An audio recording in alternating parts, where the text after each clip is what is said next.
هنقدم النكست سبيكر مع الدكتورة جودي رزق.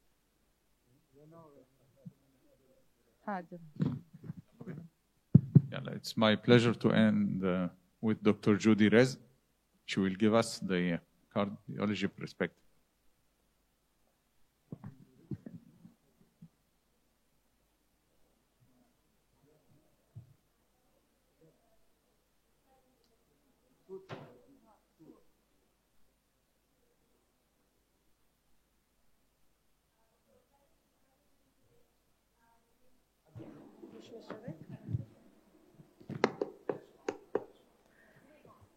لا ما مش اوكي كده خلاص. Assalamu alaikum. It's my pleasure to be today in this meeting, and thank you for this invitation. And I enjoyed all the previous presentations, and they were really very educative. From this point of view, I'll focus on the cardiological perspective and this patient, elderly, female with diabetes and hypertension. Diabetes isn't controlled. Her hypertension is also not controlled. She's in atrial fibrillation. She has also obstructive sleep apnea and obese. And of course, I think this is a very typical case that almost all of those attending and listening have met this case. And it's a very typical case for multiple comorbidities that needs multidisciplinary management. Her labs were remarkable for an elevated BNP and uncontrolled hemoglobin A1C and LDL. Now, the echo revealed evidence of preserved ejection fraction with an ejection fraction of 60%. More than which is normal, and pulmonary hypertension, reduced septal E prime and an elevated E to E prime ratio, and a dilated left atrium, which all fulfill the criteria for diastolic dysfunction, as I will discuss in the end, a few slides later. And her coronary angiogram was normal. The point I would also point to in the end is whether functional testing should be performed first or not. So to sum up, this case is an elderly obese hypertensive diabetic woman with elevated BNP and echo evidence of diastolic dysfunction meeting the criteria of HFpEF. So this is what I will discuss in the next couple of slides. What is the definition of heart failure with preserved ejection fraction? The definition of preserved ejection fraction is an ejection fraction more than or equal to 50%. Now, this is strict to simplify this cutoff. Actually speaking, from an imaging point of view, the normal ejection fraction would be 53%. But to be simple, the ejection fraction for the cutoff for a HFpEF is an ejection fraction of more than or equal to 50%, with, of course, symptoms and signs of heart failure and biomarker evidence and BNP elevated levels and structural evidence of imaging evidence of structural heart disease. Heart failure or HFpEF is actually half of all heart failure patients. And the all-cause mortality for HFpEF is the same as or similar to HFrEF. And this is it doesn't mean if the patient has a normal ejection fraction that the patient has a lower mortality. The all-cause mortality for HFpEF is the same with more higher levels of cardiovascular disease. Hot.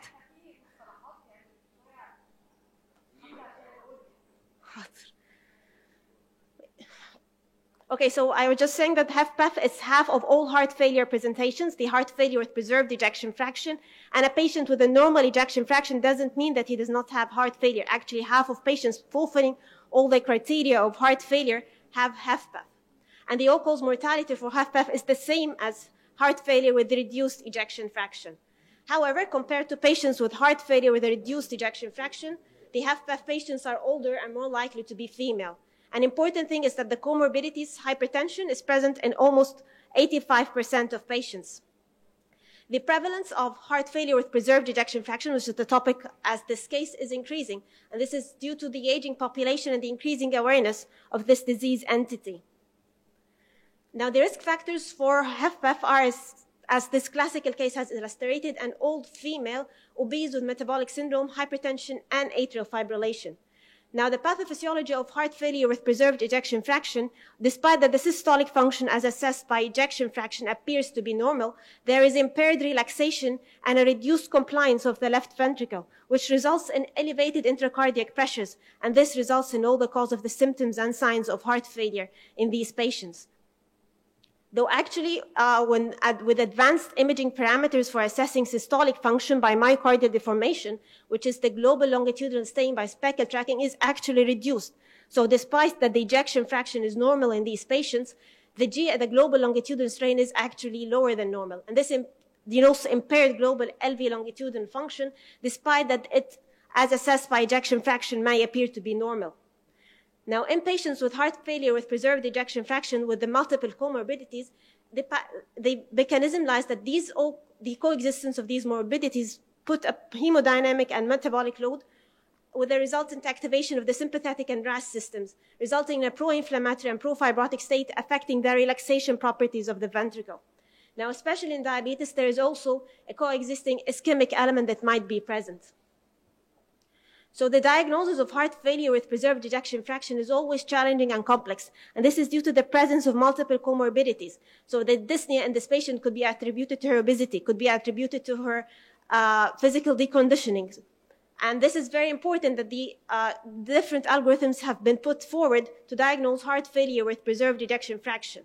Now, the first point is that as the guidelines for European Society of Cardiology, they start first by assessment of the symptoms and signs, and then natriuretic peptides and for performing echocardiography.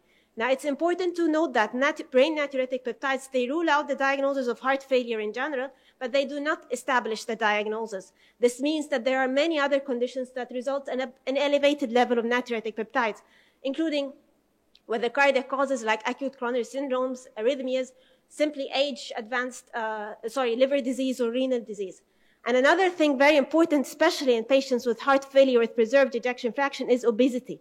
And that obese patients have a disproportionately low level of natriuretic peptides. So they actually may have HFpEF with a normal natriuretic peptide, and this is particularly challenging. And therefore, the algorithm that will be mentioned in the next couple of slides is important. The next point is the assessment by echocardiography. Now, echocardiography to assess diastolic function should incorporate 4 parameters. And it's very important that the diagnosis of diastolic dysfunction is only present when 3 of these 4 parameters is beyond the normal range. Now, assessing only 1 parameter and then diagnosing the patient as diastolic dysfunction is actually not correct. So the 4 parameters that must be assessed in patients with a normal ejection fraction to diagnose that there is a presence of diastolic dysfunction is the septal and lateral E prime, which is measured by tissue Doppler over the mitral annulus, and this reflects the longitudinal relaxation of the ventricle, the ratio of the mitral E to the E prime, the left atrial volume, and the tricuspid regurg velocity. At least 3 of these must be positive to diagnose diastolic dysfunction, and accordingly this should be graded, whether it's grade 1 or 2 or 3. Grade 2 and 3 mean that there is elevated filling pressures. I'll not get into the details, but just this is the principle that's very important. I want to focus on that at least 3 of the 4 parameters must be positive before diagnosing diastolic dysfunction by echocardiography. So putting this together, 2 algorithms have been put forward. The first is a simple one based on the history, examination, and echo. This is the H2FPEF scoring. So a patient who is obese, heavy, hypertensive, atrial fibrillation with pulmonary hypertension, elderly with an age more than 60, and elevated filling pressures as measured by echo.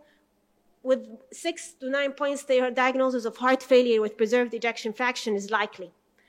The lower points, the diagnosis is intermediate probability and probably needs more advanced investigations, as has been incorporated in this recent algorithm published last year, which is the consensus document for the Heart Failure Association and the European Society of Cardiology for diagnosing heart failure with preserved ejection fraction. The first step, as usual in any heart failure, starts by assessment of the symptoms and signs and comorbidities, and this is the pre-test assessment.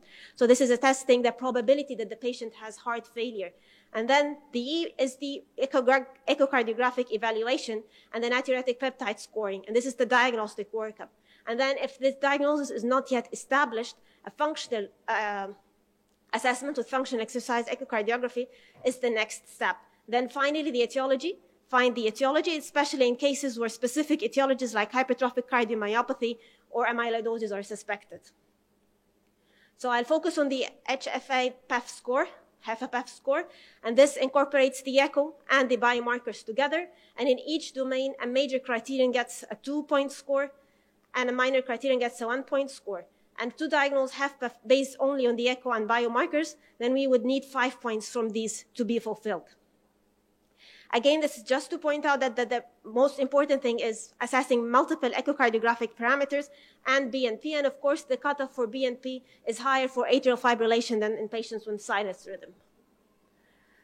Regarding treatment of HFpEF, almost all trials failed to meet the reduction in the primary endpoint, whether for cardiovascular events or hospitalizations. whether they are performed using ARBS, ACE, even ARNIS, sacubitril, valsartan, they did not meet the primary endpoint. The TOPCAT trial using MRAs, using spironolactone, also failed to meet the endpoint, but the separate component heart failure hospitalization was reduced. And this has the implication on guidelines.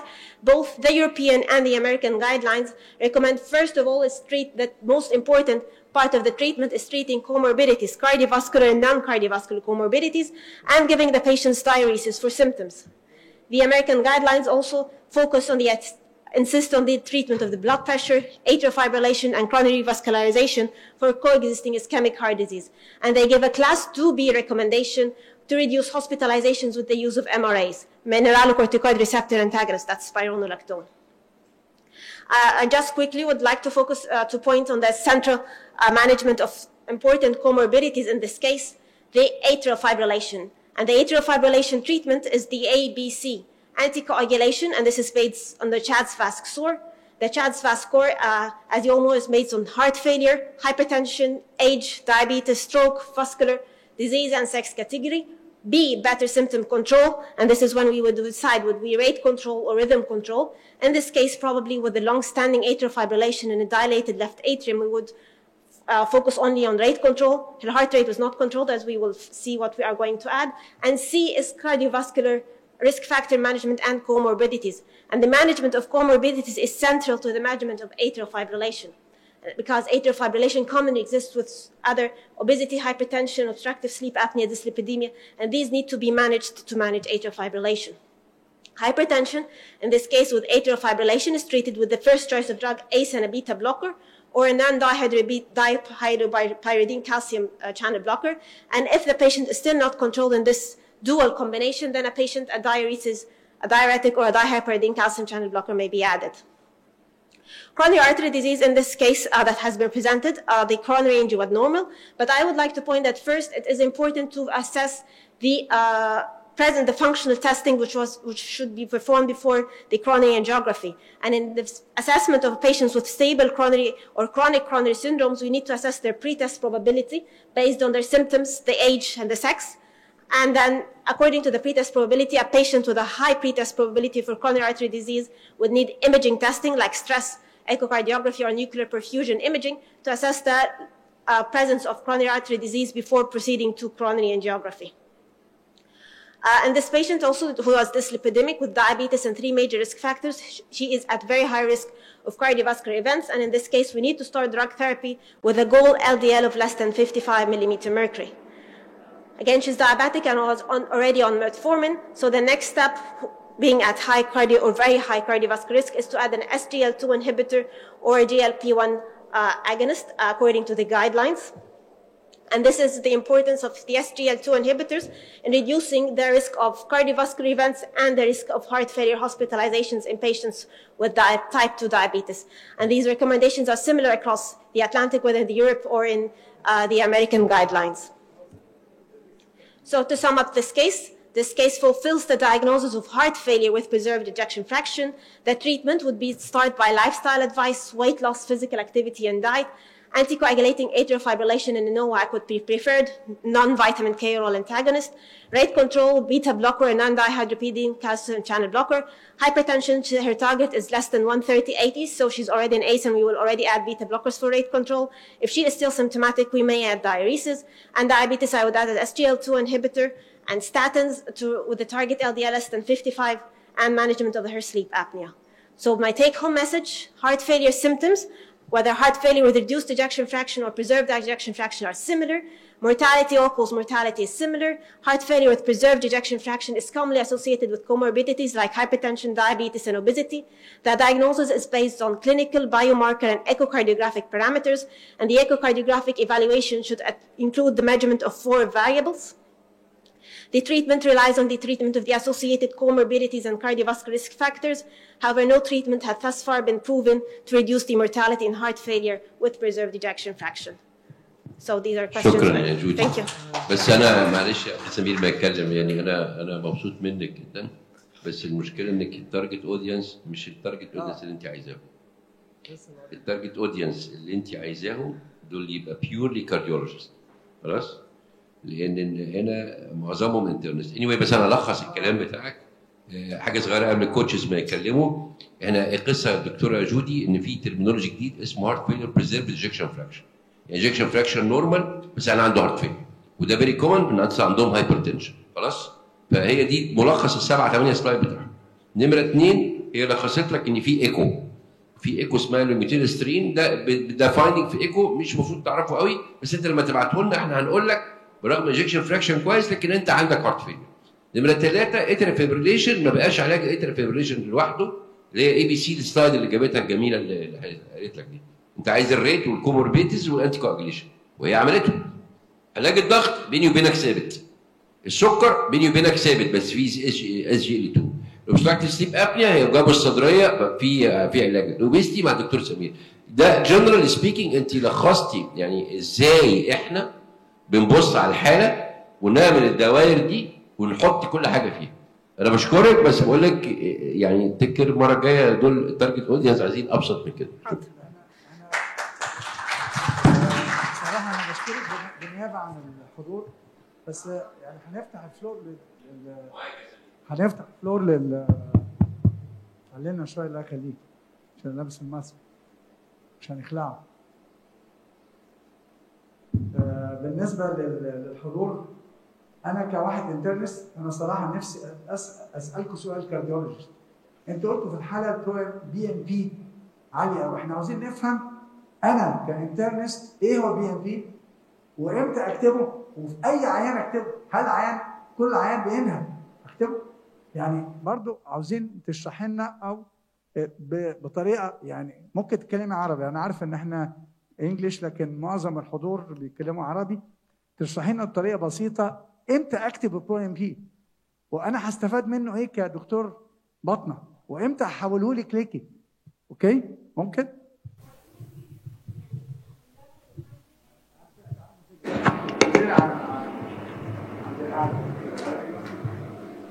BNP in general الهارت فيلير يعني هو مش بيدايجنوز هارت فيلير، هو لو نيجاتيف هيكسكلود هارت فيلير كدايجنوز، بس if it's positive ممكن يبقى positive for several reasons. هو احنا practically طيب احنا يعني علشان احنا BNP لو هو طلع نيجاتيف يبقى ده معناه العيان ما عندوش هارت فيلير، بس لو طلع بوزيتيف بتقول ايه؟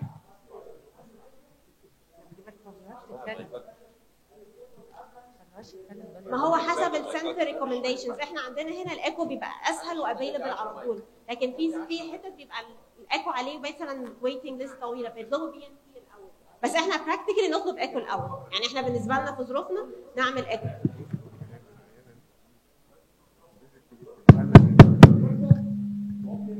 بتاعتنا نورمال وشخصتيها. بس هو في بارامترز.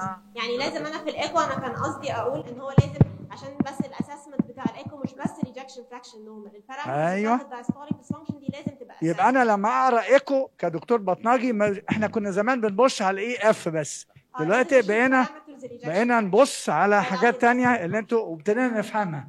يعني ايه وايه سلاش والكلام ده كله، يعني فاهم واخده بال حضرتك ازاي؟ طب برضه البري اي امتى العيان اللي بينهج نعمل له BroMP؟ قول لنا بقى كده. يعني براكتيكلي العيان اللي بينهج غالبا هعمل له ايكو الاول، اسهل واسرع في ظروفنا اللي احنا هنا فيها.